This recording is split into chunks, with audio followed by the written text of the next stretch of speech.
Assalamualaikum warahmatullahi wabarakatuh. Perkenalkan, nama saya Saista Almana Fisa dari kelas TIA 2025 dengan NIM 250512040004. Pada kesempatan kali ini saya akan membahas tentang jenis-jenis memori komputer dan manajemen memori. Di presentasi ini saya akan menjelaskan mulai dari pengertian memori, jenis-jenisnya, sampai bagaimana memori dikelola oleh sistem komputer.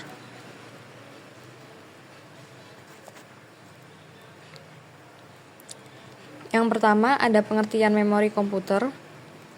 Memori adalah tempat penyimpanan data sementara maupun permanen di komputer.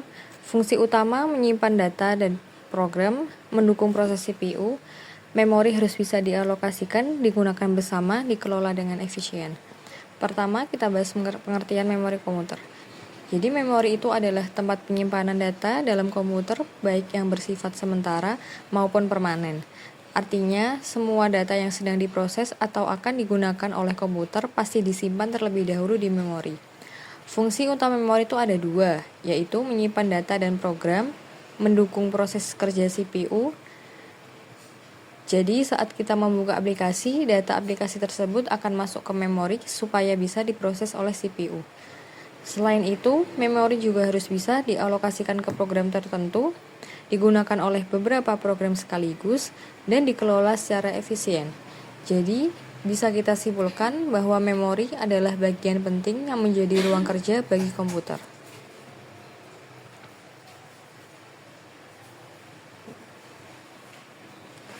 Selanjutnya, ada manajemen memori. Manajemen memori adalah proses mengatur penggunaan memori, mengalokasikan ke proses, menghapus memori yang tidak dipakai. Tujuannya yang pertama, efisiensi, tidak bentrok antar program, mendukung multiprogramming. Jadi yang selanjutnya ini adalah manajemen memori. Manajemen memori adalah proses bagaimana sistem operasi mengatur penggunaan memori, mulai dari mengalokasikan memori ke program sampai menghapus memori yang sudah tidak digunakan. Tujuan dari manajemen memori adalah yang pertama, agar penggunaan memori lebih efisien. Yang kedua, menghindari bentrokan antar program.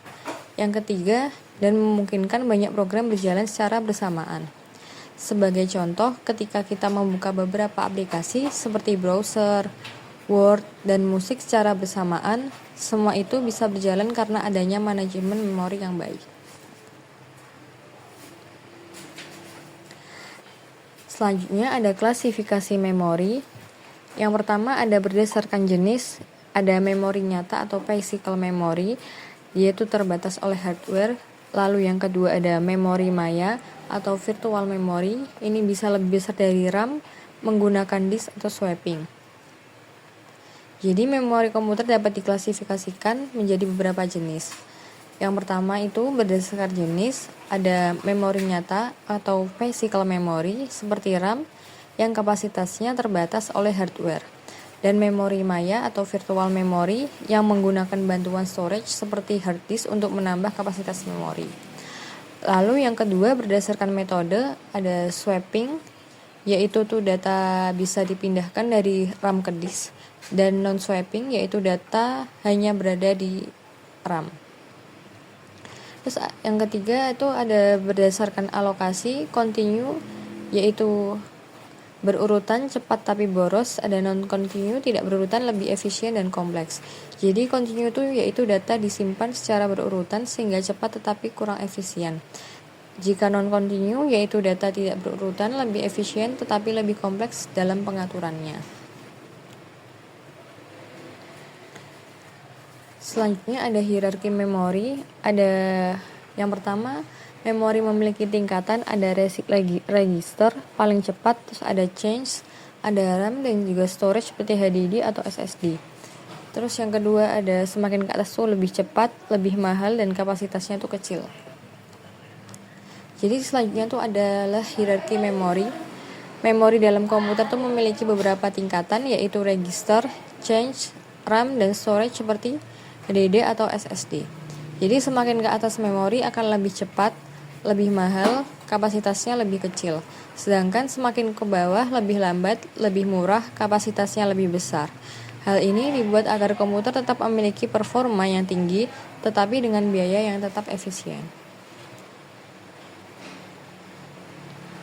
Terus selanjutnya ada jenis memori internal. Yang pertama ada ROM, Read Only Memory, itu hanya bisa dibaca, isi dari pabrik, contoh BIOS. Terus yang kedua ada RAM, Random Access Memory. Jadi semakin ke atas lebih cepat, lebih mahal, dan juga kapasitasnya kecil.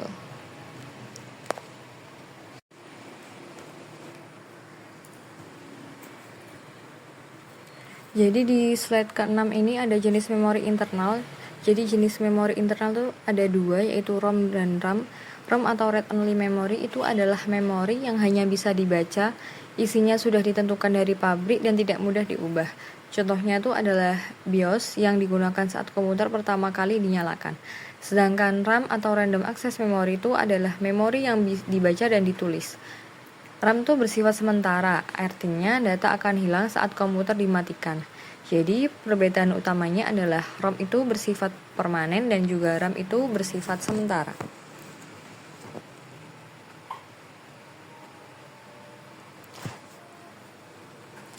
Selanjutnya ada jenis RAM. Berdasarkan teknologi, ada DRAM perlu refresh umum dipakai dan juga ada SRAM untuk lebih cepat tidak perlu refresh dipakai di cache. Berdasarkan perangkat ada LPDDR, itu hemat daya seperti HP dan juga tablet, juga GDDR itu untuk GPU atau untuk grafis. Berdasarkan fitur ada non-ECC RAM itu biasa dan juga ada ECC bisa koreksi error dan digunakan server. Jadi RAM itu memiliki beberapa jenis berdasarkan kategori yang berbeda. Yang pertama itu berdasarkan teknologi, ada DRAM yang paling umum digunakan tetapi membutuhkan proses refresh. Dan juga ada SRAM yang lebih cepat dan tidak perlu refresh, biasanya digunakan untuk change. Yang kedua berdasarkan perangkat ada LPDDR yang hemat daya dan digunakan pada perangkat seperti smartphone. Ada GDDR yang digunakan untuk kebutuhan grafis seperti GPU. Ketiga, berdasarkan fitur ada non-ECC yaitu RAM biasa dan juga ada ECC yang memiliki kemampuan mendeteksi dan memperbaiki error. Biasanya digunakan pada server.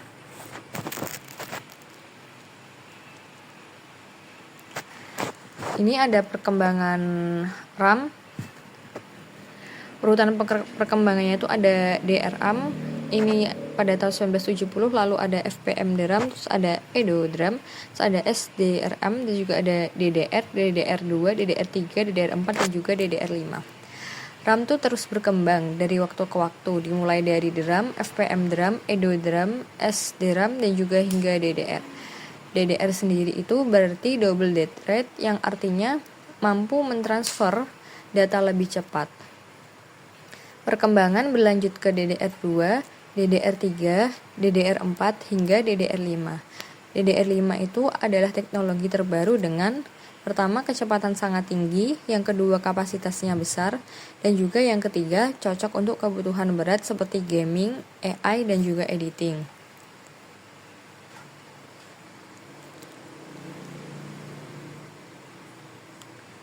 Ini lanjutannya ada perkembangan RAM, penjelasan singkatnya DDR itu double data rate, keunggulannya lebih cepat, lebih hemat daya, dan juga ada DDR5 yang terbaru ini kecepatannya tuh sangat tinggi, kapasitas besar, cocok untuk gaming, AI, dan juga editing.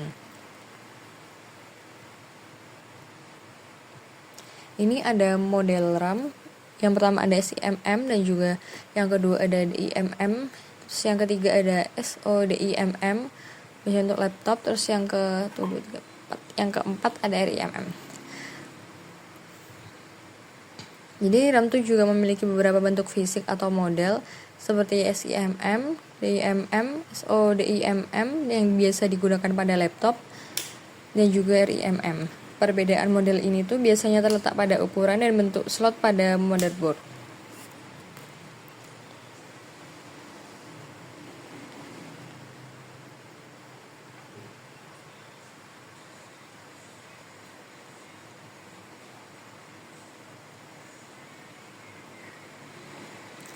Selanjutnya ada manajemen memori. Yang pertama itu monoprogramming, itu ada satu program saja. semua memori dipakai satu proses. Terus ada multi-programming, banyak program sekaligus, lebih efisien. Terus ada permartisian statis, itu memori dibagi jadi beberapa bagian, bisa ukurannya yang sama atau ukurannya berbeda. Terus ada strategi, jadi satu antrian per partisi, satu antrian untuk semua. Jadi di slide ke-10 ini manajemen memori lanjutan. Dalam manajemen memori itu ada beberapa metode yang digunakan. Yang pertama itu ada monoprogramming, yaitu tuh hanya satu program yang berjalan dalam satu waktu. Terus ada yang kedua itu ada multiprogramming, yaitu beberapa program berjalan secara bersamaan sehingga tuh lebih efisien.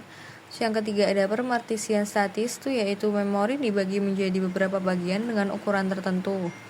Selain itu ada juga strategi pengelolaan kayak seperti satu antrian untuk setiap partisi atau satu antrian untuk semua proses.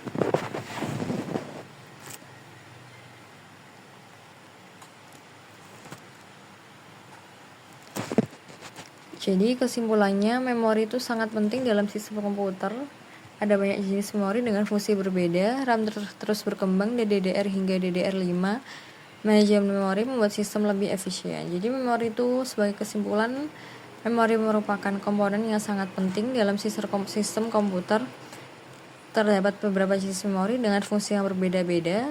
RAM terus mengalami perkembangan dari DDR dari generasi ke generasi, dan juga manajemen memori sangat diperlukan agar sistem dapat berjalan dengan efisien.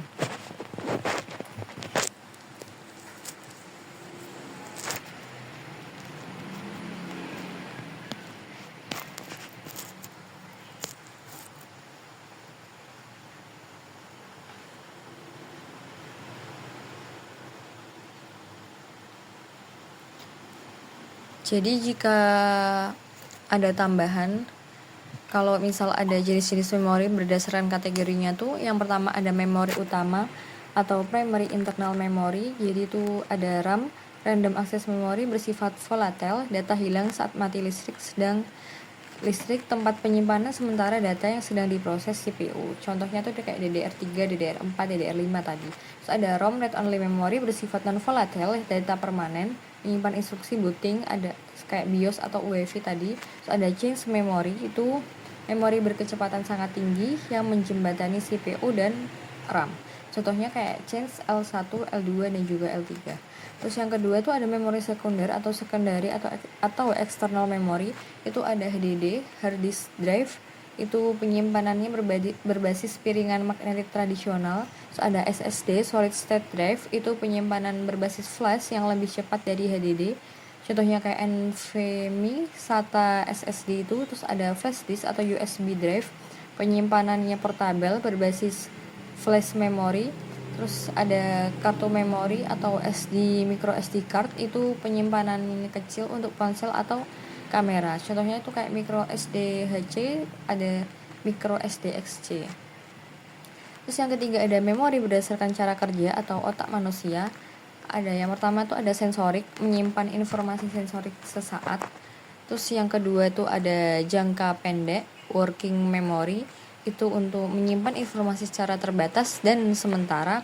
Terus habis itu yang ketiga ada jangka panjang, itu menyimpan informasi secara permanen, episodik, semantik atau prosedural.